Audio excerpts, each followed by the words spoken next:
রমজানে শ্বাসকষ্টের রোগীরা যেভাবে রোজা রাখবেন। রমজান মাস আসতেই যেসব অসুস্থ রোগীরা রোজা রাখতে চান তাদের চিকিৎসা ওষুধ নেওয়ার সময় পরিবর্তন হয়, এতে বাড়তি রেখার চিন্তা যেন বেড়ে যায়। তার মধ্যে শ্বাসকষ্টের রোগীদের অসুস্থতা অন্যতম। রোগ নিয়ন্ত্রণে থাকলে শ্বাসকষ্টের রোগীদের রোজা রাখতে কোনো বাধা নেই। ইনহেলার শ্বাসকষ্টের রোগীর জন্য এমন এক চিকিৎসা পদ্ধতি যা রোগী শ্বাস প্রশ্বাসের মাধ্যমে টেনে নেয় এবং ঔষধ শ্বাসনালীতে পৌঁছায়। চিকিৎসা বিজ্ঞান অনুযায়ী ইনহেলার খাদ্যের পরিপূরক নয়। ইনহেলার নিতে হয় রোগীকে সুস্থ রাখার জন্য। এরপরও যদি কেউ না নিতে চান তবে সেহরি ও ইফতারের সময় নিতে হবে। তাদের জেনে রাখা ভালো, শ্বাসকষ্টের প্রথম চিকিৎসাই হচ্ছে ইনহেলার, শেষ চিকিৎসা নয়। এখন অবশ্য অনেক ডিভাইস পাওয়া যায়, তা ব্যবহার করে হাঁপানি রোগী রোজা রাখতে পারেন।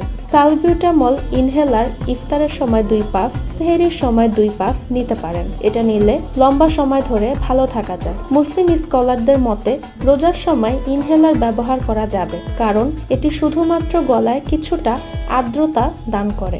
এটি মুখের মাধ্যমে কোনো তরল বা খাবার গ্রহণের মতো নয়। এমনকি আমরা যখন শ্বাস নেই তখন আমাদের গলায় কিছুটা আর্দ্রতা হয় এবং তাতে রোজা ভেঙে যায় না। অতএব ইনহেলার ব্যবহার অনুমোদিত।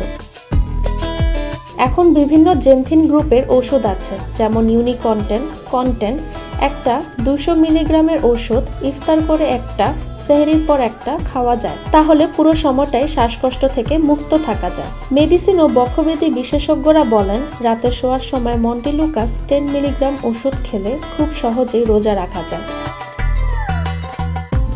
সতর্কতা: কিছু কিছু খাবার আছে যেগুলোতে অ্যালার্জি হয় ও শ্বাসকষ্ট বাড়ে, যেমন গরুর মাংস, চিংড়ি, বেগুন, সামুদ্রিক খাবার। অনেক হাঁপানি রোগীর এসব খাবারে অ্যালার্জি আছে। একজন শ্বাসকষ্টের রোগী খুব বেশি পেট ভরে খেলে দম নিতে সমস্যা হয়, তাই খুব বেশি পেট ভরে খাওয়া যাবে না। বাইরের ধুলাবালি থেকে নিজেকে দূরে রাখতে হবে, সেটির জন্য মাস্ক পরিধান করতে হবে। মূল লক্ষ্য সবকিছুর মধ্যে ভারসাম্য করে চলতে হবে, পরিমিত বোধ থাকতে হবে। রোজা পরিমিত বোধের শিক্ষা দেয়, সেটাকে কাজে লাগাতে হবে। যাদের অতিরিক্ত শ্বাসকষ্টের সমস্যা আছে তারা ডাক্তারের পরামর্শ নিয়ে রোজা রাখবেন। News desk, views Bangladesh.